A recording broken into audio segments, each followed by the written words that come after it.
Hello दोस्तों, मैं आप सभी लोगों का अपने यूट्यूब चैनल पर स्वागत करता हूं। दोस्तों, जैसा कि आपको पता है कि राजस्थान राज्य विद्युत उत्पादन निगम में वैकेंसी आई है टेक्निकल की।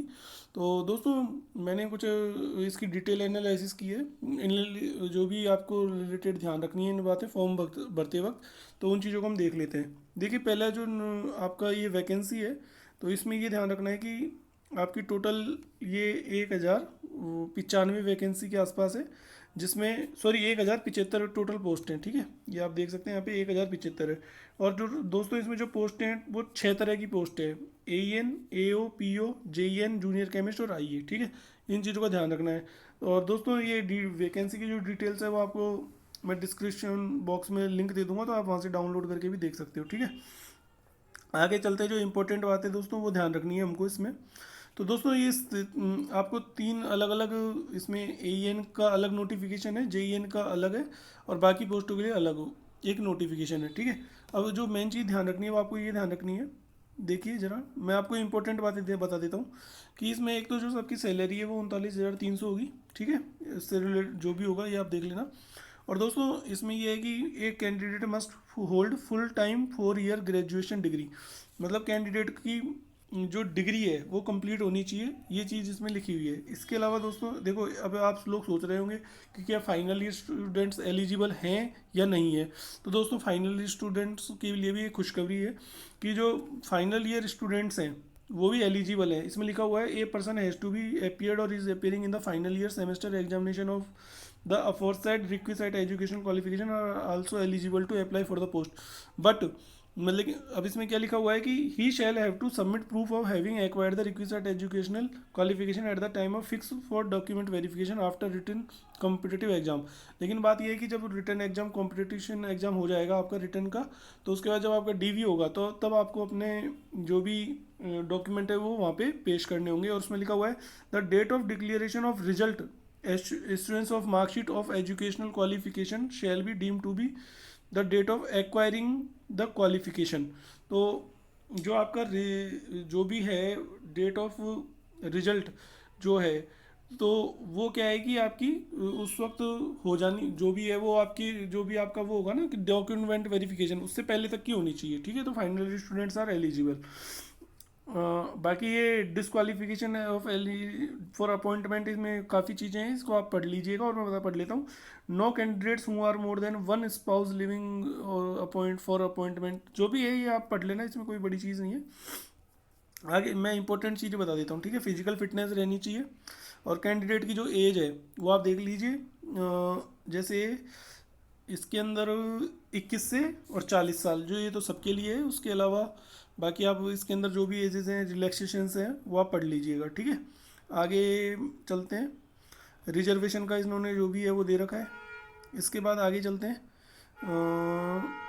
इसमें ये AEN की जो दोस्तों, ये AEN का नोटिफिकेशन है, तो मैं आपको उसका बता रहा हूँ। ठीक है, अब दोस्तों देखो, आपको डॉक्यूमेंट में क्या क्या ध्यान रखना है वो चीज़ ध्यान रखनी है। मोर देन वन एप्ली एक सेकेंड, इसमें लिखा हुआ है मोर than one application should not be submitted by any candidate for any particular post. मतलब बात यह है कि एक कैंडिडेट केवल एक ही पोस्ट के लिए भर सकता है। मतलब JEN के लिए या AEN के लिए, मतलब 6 में से एक ही पोस्ट के लिए वो फिल कर सकता है एक कैंडिडेट। आगे लिखा हुआ है दो a candidate can apply for 2 or more different post but such application should not be for the same post.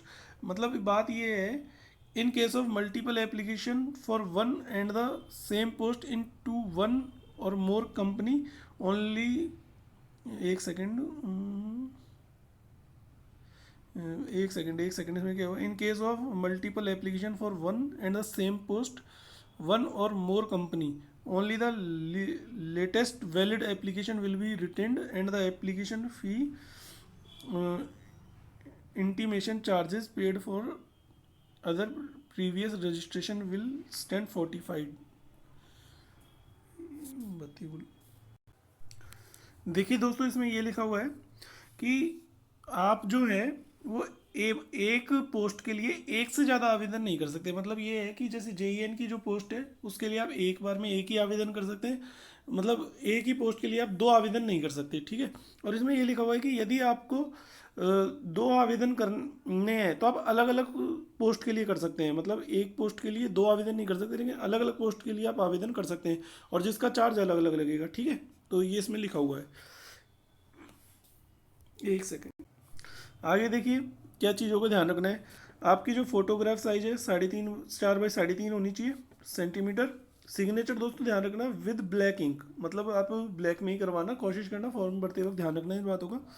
Left thumb impression on white paper with black और ब्लू इंक, मतलब ब्लैक या blue ink की जो आपकी वो ink होगी तो उससे ही आपको थंब इम्प्रेशन लगाना है।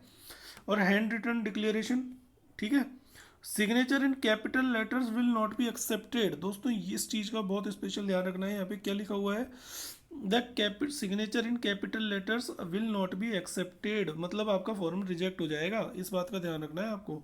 इसके बाद देखिए the thumb impression should be properly scanned and not smudged, मतलब लेफ्ट आपका जो थंब इम्प्रेशन होना चाहिए वो प्रॉपरली स्कैन्ड होना चाहिए, मतलब एक बार में होना चाहिए। ऐसा नहीं कि जैसे पहले अंगूठे में या फिर आपने जब थंब इम्प्रेशन लगाया तो सही से उसमें कागज़ में नहीं आया तो आपने उसके बाद दोबारा से स्मग्ड कर दिया, मतलब उसको मिक्स कर दिया, ऐसा नहीं करना है आपको। एक बार में करना है जो भी है, और वो कैसा करना है, सही करना है, ठीक है। तो इस चीज़ का ध्यान रखना है। और ये डिक्लेरेशन आपको अपने हाथ से लिखना है वहाँ पे, और इसको क्या बोलते हैं, आपको स्कैन करवाना है, मतलब जो भी वो कर देंगे, ठीक है। ये यहाँ पे आपका नाम लिखा आएगा और जो भी है इसमें लिखा हुआ है, ठीक है। आगे चलिए, आगे क्या है इसके अंदर। अम्म, आगे दोस्तों इसमें कोई और ऐसी कोई चीज़ नहीं है। हाँ, ये चीज़ ध्यान रखनी है, यू आर और E W S if annual income of family is 2.5 lakh and more, यदि 2-2.5 लाख से ऊपर इनकी यू आर और ई डब्ल्यू एस की इनकम है तो उनका जो फीस होगी वो 1600 लगेगी, और यदि 2.5 लाख से कम है तो उनकी 1400 लगेगी, ठीक है। तो इस चीज़ का आपको ध्यान रखना है। फॉर्म की डेट दे रखी है आपको। इसके अलावा और जो इम्पोर्टेंट चीज़ है मैं आपको बता देता हूँ इसमें। ये दोस्तों ये लिखी हुई है, ये आपको पढ़ लेना, मैंने आपको बता दी है चीज़ें।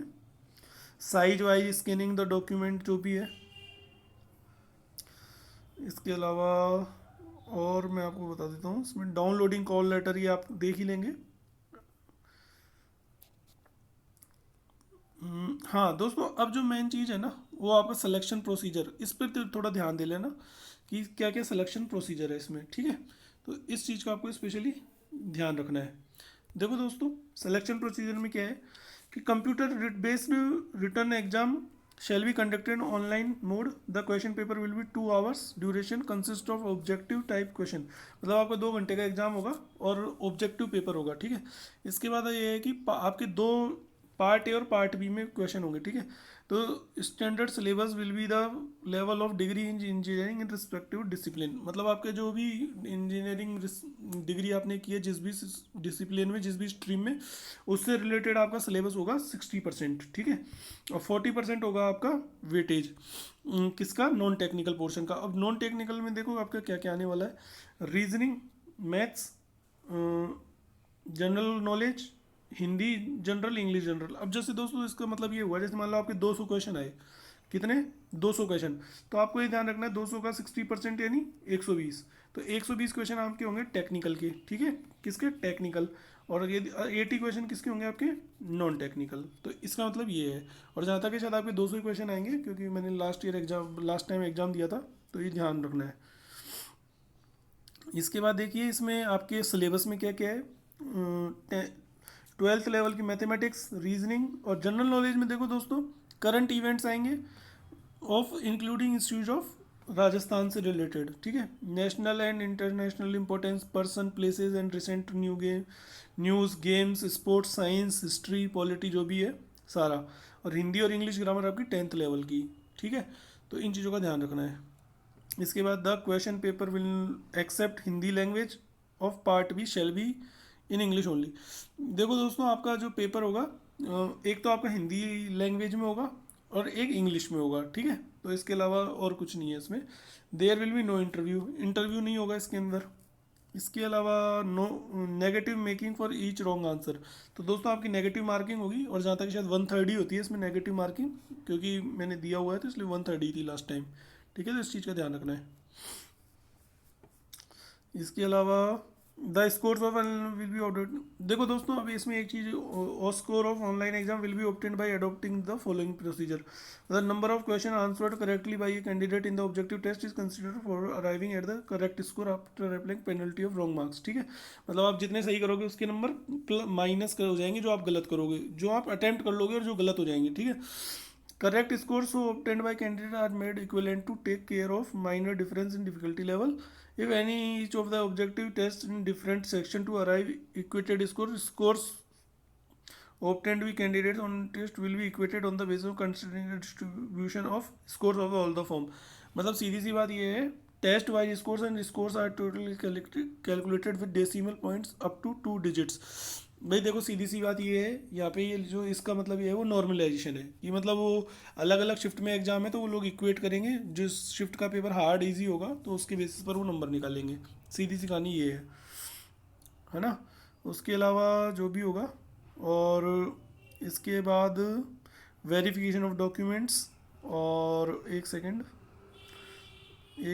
इसमें नोट, और कोई चीज़ नहीं है दोस्तों। जो इंपॉर्टेंट चीज़ थी मैं आपको बता चुका हूँ सारी। ठीक है, और इसमें जो भी चीज़ है वो आप पढ़ लेना खुद भी, और इसमें हेल्पलाइन नंबर दे रखा है, यदि आपको कोई चीज़ कॉल करनी हो तो इस पर कर लेना। और दोस्तों सेंटर आप देख लेना इसके जो भी हैं, इसमें एक तो आपके जो सेंटर्स अवेलेबल है आपको मिलेंगे, आबू रोड, अजमेर, अलवर, बीकानेर, जयपुर, जोधपुर, कोटा, सीकर, श्री गंगानगर, उदयपुर, दिल्ली, फरीदाबाद, गाजियाबाद, ग्रेटर नोएडा, गुड़गांव, नोएडा, बठिंडा, संगरूर, अहमदाबाद, गांधीनगर, महसाना, आनंद, राजकोट, वडोदरा, मुंबई, नागपुर, नवी मुंबई, भोपाल, ग्वालियर, इंदौर, उज्जैन। तो ये 31 आपके 4-5 स्टेट हैं जिनमें आपको 31 जगह पे सेंटर मिल सकता है। ठीक है, एग्जाम का। इसी तरह ये JEN का है। तो दोस्तों डिटेल्स बाकी सारी सेम है, बस वैकेंसी का फ़र्क है जो आप देख लेना। मुझे लगता है कि ये काफ़ी अच्छी आपको एक एनालिसिस मिल गई है कि आपको किन किन चीज़ों का ध्यान रखना है फॉर्म भरते वक्त। ठीक है, तो और कोई चीज़ होगी तो आप और डिस्क्रिप्शन बॉक्स में पूछ सकते हो अपने डाउट्स। ठीक है, ठीक है, ओके बाय, थैंक यू। और यदि आपको अच्छा लगता है तो लाइक करें, सब्सक्राइब करें और शेयर करें अपने दोस्तों के साथ, ताकि फॉर्म भरते वक्त कोई परेशानी नहीं हो। और पल पल की अपडेट के लिए भी चैनल से जुड़े रहें, और साथ में जो भी आपको क्लासेस मिले उनको भी आप फॉलो करते रहें। ठीक है, थैंक यू।